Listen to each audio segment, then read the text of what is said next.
고린도후서 1장 23절입니다. 내가 내 목숨을 걸고 하나님을 불러 증언하게 하시니 내가 다시 고린도에 가지 아니한 것은 너희를 아끼려 함이라. 내가 이같이 쓴 것은 내가 갈 때에 마땅히 나를 기쁘게 할 자로부터 도리어 근심을 얻을까 하려 함이요 또 너희 모두에 대한 나의 기쁨이 너희 모두의 기쁨인 줄 확신함이로라. 근심하게 한 자가 있었을지라도 나를 근심하게 한 것이 아니요 어느 정도 너희 모두를 근심하게 한 것이니 어느 정도라 하면 내가 너무 지나치게 말하지 아니하려 함이라. 아멘. 사도 바울이 고린도후서를 기록할 때는 고린도전서를 썼을 때보다 어느 정도 평안한 마음으로 기록하였습니다. 고린도전서를 썼을 당시에 고린도 교회는 각종 문제가 일어나고 있었습니다. 사도 바울은 고린도 교회 문제를 해결하기 위해서 고린도전서를 썼을 뿐만 아니라 사도 바울은 직접 고린도 교회를 찾아가기까지 합니다. 그런데 사도 바울이 고린도 교회를 찾아갔을 때 고린도 교인들은 사도 바울을 반가워하지 않았습니다. 오히려 사도 바울을 보는 시각이 굉장히 냉랭하였습니다. 이 방문으로 사도 바울은 큰 상심을 하고 다시 에베소로 돌아가게 됩니다. 그리고 사도 바울은 고린도 교회를 향해서 눈물의 편지를 써서 고린도 교회에 보내게 됩니다. 이 눈물의 편지는 오늘날 우리에게 전해지진 않고 있습니다. 어찌됐든 이 사도 바울이 보낸 눈물의 편지가 있었다는 증거로 고린도후서 7장 8절을 보면 알 수 있는데 고린도후서 7장 8절에 보면 이렇게 되어 있습니다. 그러므로 내가 편지를 너희를 근심하게 한 것을 후회하였으나 지금은 후회하지 아니함은 그 편지가 너희로 잠시만 근심하게 한 줄 알미라. 7장 8절에서 이 그 편지가 고린도후서를 기록하기 전에 보냈던 눈물의 편지입니다. 고린도 교회는 사도 바울이 보낸 이 눈물의 편지를 읽고 사도 바울에 대해서 자기들이 행했던 잘못을 깨닫게 됩니다. 그리고 사도 바울을 비난하고 복음을 왜곡시켰던 거짓 교사들에 대해서 분별하기 시작하는 일들이 그 안에 일어나게 됩니다. 사도 바울은 고린도 교회가 긍정적으로 많이 변했다고 하는 소식을 디도로부터 듣게 됩니다. 그리고 그 안에서 위로를 받습니다. 물론 여전히 고린도 교회 안에 사도 바울의 사도됨을 인정하지 않는 거짓 교사들이 있기는 있었습니다. 그러나 많은 사람들이 사도 바울에 대해서 우호적으로 생각하는 분위기가 일어난 겁니다. 자, 이런 배경 속에 사도 바울은 고린도후서를 기록하고 있습니다. 자, 오늘 우리가 읽은 본문은 사도 바울이 고린도 교회의 재방문을 계획하였으나 다시 재방문을 하지 않은 이유와 눈물의 편지를 기록한 이유에 대해서 설명하는 그런 부분입니다. 먼저 고린도후서 1장 23절 우리 한번 보겠습니다. 고린도후서 1장 23절 우리 한 목소리로 같이 한번 읽어보겠습니다. 같이 읽겠습니다. 시작. 내가 내 목숨을 걸고 하나님을 불러 증언하시게 하노니 내가 다시 고린도에 가지 아니한 것은 너희를 아끼려 함이라. 원래 사도 바울은 고린도 교회를 다시 한번 방문할 계획이었습니다. 그리고 사도 바울은 비록 고린도 성도들이 부정적인 모습으로 자기에게 냉랭하게 보였어도 다시 방문해서 문제를 해결할 생각을 가지고 있었습니다. 그리고 고린도 교회를 다시 방문해서 문제가 원만하게 해결되면 고린도 교회의 도움으로 이스라엘로 다시 돌아갈 계획이 있었습니다. 이러한 계획을 고린도 교회에 광고까지 한 상황이었습니다. 한번 찾아보겠습니다. 고린도후서 1장 16절에 이런 계획들이 나옵니다. 너희를 지나 마게도냐로 갔다가 다시 마게도냐에서 너희에게 가서 너희의 도움으로 유대로 가기를 계획하였으니. 원래는 이런 계획이 있었던 겁니다. 사도 바울은 본래 고린도 교회를 재방문한 후에 유대로 가려고 했습니다. 그런데 사도 바울은 고린도 교회로 다시 재방문하지 않습니다. 이로 인해서 고린도 교회 안에 여러 가지 말들이 있었던 것 같습니다. 사도 바울을 미워하는 사람들은 사도 바울이 경솔한 사람이고 거짓말하는 사람이다 라고 생각했을 겁니다.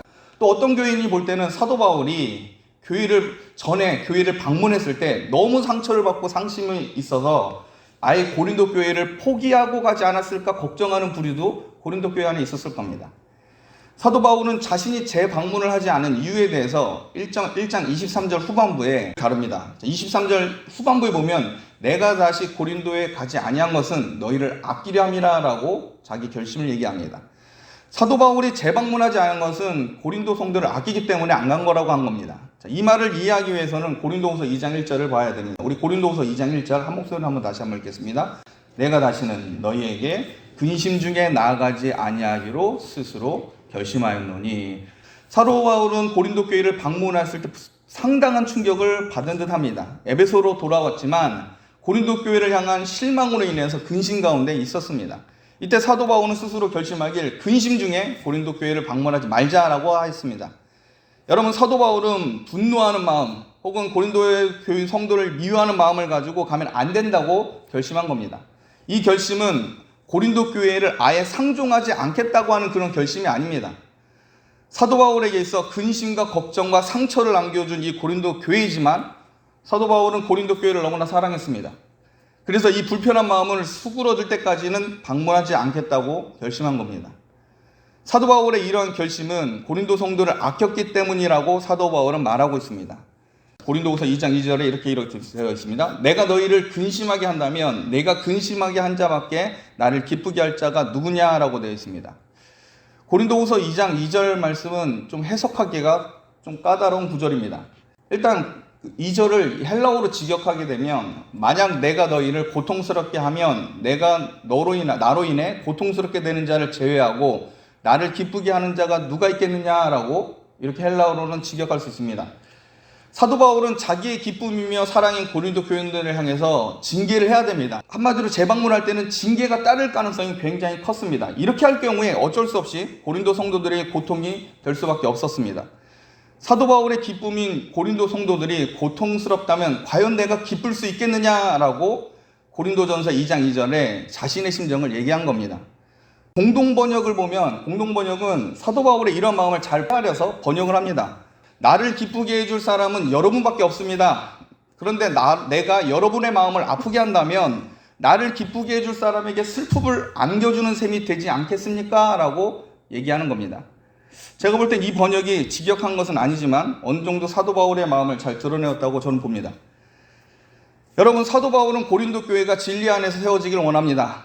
말씀에서 벗어나 세상 가치관을 쫓는 것에 대해서 너무나 사도 바울은 마음이 아팠습니다. 실제로 사도 바울이 고린도 교회를 방문하였을 때 자기 눈으로 이 안타까운 상황을 받고 충격을 받았습니다. 이 어려움 속에 있는 사도 바울은 하나님께서 개입해 주시길 기도했을 겁니다. 다시 방문하여서 서로가 서로에게 근심이 되는 일이 일어나는 것보다 좀 더 시간을 둬서 기도하고 기다리자라고 결심한 겁니다. 그러면서 재방문을 하는 것 대신에 눈물의 편지를 써서 고린도 교회에 보내고 기도하며 기다린 겁니다. 그런데 놀랍게도 하나님께서는 고린도 교회 가운데 회개의 영을 부어주셨습니다. 여러분, 사도 바울이 할 수 없는 일을 성령 하나님께서 역사하신 겁니다. 그리고 각 사람들로 다시 진리로 나아가게 하시고 회복의 역사가 고린도 교회 가운데 하나님께서 일으키신 겁니다. 또 이 소식을 사도 바울이 듣게 됩니다. 사도 바울을 걱정하는 사람들이 생겨났고 거짓 교사들에 대해서 반대하는 여론들이 교회 안에 일어나게 됩니다. 또 교회를 위해 기도하는 사람들이 일어났다는 소식을 사도 바울이 듣게 됩니다. 고린도후서 2장 4절 말씀 우리 한 목소리에 같이 한번 읽어보겠습니다. 내가 마음에 큰 눌림과 걱정이 있어 많은 눈물로 너희에게 썼노니 이는 너희로 근심하게 하려 한 것이 아니요 오직 내가 너희를 향하여 넘치는 사랑이 있음을 너희로 알게 하려 함이라. 2장 4절에 많은 눈물로 너에게 썼노니라고 되어 있는데 이게 바로 눈물의 편지입니다. 사도 바울은 자신의 눈물의 편지가 고린도 교인들의 마음 가운데 영향력이 있었음을 알게 됩니다. 사도 바울은 고린도 교회를 사랑하는 마음으로 눈물의 편지를 썼습니다. 정확히 눈물의 편지 내용이 뭔지는 알 수는 없지만 그 내용 중에 분명히 고린도 교인들 중 사도 바울이 볼 때 징계를 받아야 할 사람들에 대한 무서운 책망도 이 안에 있었을 것으로 봅니다. 이 글을 읽은 고린도 교회 성도들이 마땅히 징계를 받아야 할 교인들을 교훈하고 권징하는 일이 일어난 겁니다. 이것은 고린도후서 2장 5절과 6절을 통해서 알 수 있습니다. 자, 고린도후서 2장 5절과 6절 우리 한 목소리 다시 한번 읽겠습니다. 근심하게 한 자가 있었을지라도 나를 근심하게 한 것이 아니요 어느 정도 너희 모두를 근심하게 한 것이니 어느 정도라면 내가 너무 지나치게 말하지 아니하려 함이라. 이러한 사람은 많은 사람에게서 벌받는 것이 마땅하도다. 사도 바울을 반대하고 대적하였던 자들에 대한 공분이 고린도 교회 안에 있었던 것으로 보입니다. 그리고 이에 대한 권징도 어느 정도 실행이 되었음을 사도 바울은 알게 됩니다. 그래서 사도 바울은 너무 지나치게 대하지 말라라고 권면하고 있는 겁니다. 그들이 구체적으로 어떤 죄를 지었고 어떻게 권징을 했는지에 대해서는 구체적으로는 알 수 없습니다. 터툴리안 같은 경우는 아마 이 권징의 대상자는 고린도 교회 안에 아버지의 후처와 가늠한 자에 대한 권징이 이루어졌다고 해석하는 경우도 있습니다. 어찌됐든 확실한 것은 고린도 교회 안에 불의한 일을 건진하는 일이 있었다는 겁니다. 건진이 확실히 실행되었고 이와 더불어 회개와 용서를 구할 구함이 있었던 겁니다. 이 모든 절차가 다 이루어진 것을 알고 있던 사도 바울이 이렇게 권면합니다. 고린도후서 2장 7절과 8절 우리 같이 한 목소리 읽겠습니다. 그런즉 너희는 차라리 그를 용서하고 위로할 것이니 그가 너무 많은 근심에 잠길까 두려워하노라. 그러므로 너희를 권하노니 사랑을 그들에게 나타내라. 사도 바울은 이제 그를 용서하고 위로하고 이 사람이 이 일로 인해 너무 많은 근심에 잠기지 않게 하라고 말합니다. 당시 고린도 교회뿐만 아니라 오늘날 현대교회에서 권징을 실행하는 것은 적지 않게 부담이 됩니다. 고린도후서 2장 6절을 근거로 봤을 때 이 고린도 교회에 나타난 이 권징은 분명 공개적인 겁니다. 자존감을 중시하는 오늘날 사회 속에 공개적으로 권징이 일어나게 된다면 아마 크게 낙심하고 상처받아서 교회를 떠날 가능성이 큽니다.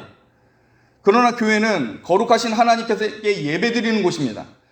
또 구별된 삶을 살도록 부름을 받은 성도의 모임이기 때문에 여러분 교회 안에 불의한 죄가 용납이 될 수 없습니다. 만약 그런 일이 공개적으로 드러났고 많은 사람들이 그것을 알게 된다면 거기에 대한 권징은 분명히 있어야 됩니다. 이것은 교회를 거룩하게 하기 위한 하나님의 명령인 겁니다. 사도 바울은 말씀으로 죄를 권징하면서 회개하고 돌아온 성도를 위로하고 사랑하라고 오늘 본문에 말하고 있는 겁니다. 사도 바울은 2장 8절에 사랑을 그들에게 나타내라라고 적극적으로 표현합니다. 그렇다면 그들 앞에서 나타내야 될 이 사랑이 무엇일까요? 이 부분을 이해하기 위해서는 우리는 소위 사랑장이라고 불려지는 고린도전서 13장을 참고할 필요가 있습니다. 고린도전서 13장 6절에 특히 보면 오늘 본문의 상황은 굉장히 잘 연결되어 있습니다. 고린도전서 13장 6절에 보면 사랑은 불의를 기뻐하지 아니하며 진리와 함께 기뻐한다라고 되어 있습니다. 교회 안에서 세워져야 될 사랑은 결코 불의를 기뻐하고 용납하는 데 이루어지는 게 아닙니다. 그래서 죄를 기뻐하지 않은 표징으로서 분명한 것은 권징이 필요한 겁니다. 말씀을 마치겠습니다. 불의를 용납한 채 무조건 교회는 사랑해야 한다고 하는 것은 거짓 사랑이고 교회를 파괴하는 행위입니다. 고린도 교회는 죄를 넘어가주는 사랑을 하였습니다. 아버지의 후처와 간음을 하였어도 고린도 교회는 사랑이란 이름으로 모른 채 하였습니다. 사도 바울은 고린도전서에서 이것을 혹독하게 비판하였습니다. 교회의 사랑은 불의를 기뻐하지 않고 진리를 기뻐합니다. 여러분 하나님의 말씀은 진리임을 믿으시길 바랍니다. 진리되는 하나님의 말씀을 기뻐하는 자들이 바로 성도의 모임입니다. 하나님의 말씀 속에 함께 기쁨을 찾고 누리고 나아가는 것이 교회 안에 일어나야 되고 이게 성도의 사랑으로 나타나야 됩니다. 이 사랑을 잃어버릴 때 교회는 화석화됩니다. 진리를 머금은 사랑을 잃어버릴 때 교회는 불의한 방법으로 거짓 사랑을 추종하게 될 겁니다. 그러므로 여러분은 그리스도의 사랑과 말씀 안에서 서로 교통하고 기뻐하는 성도가 되시길 주님의 이름으로 축복합니다. 기도하겠습니다.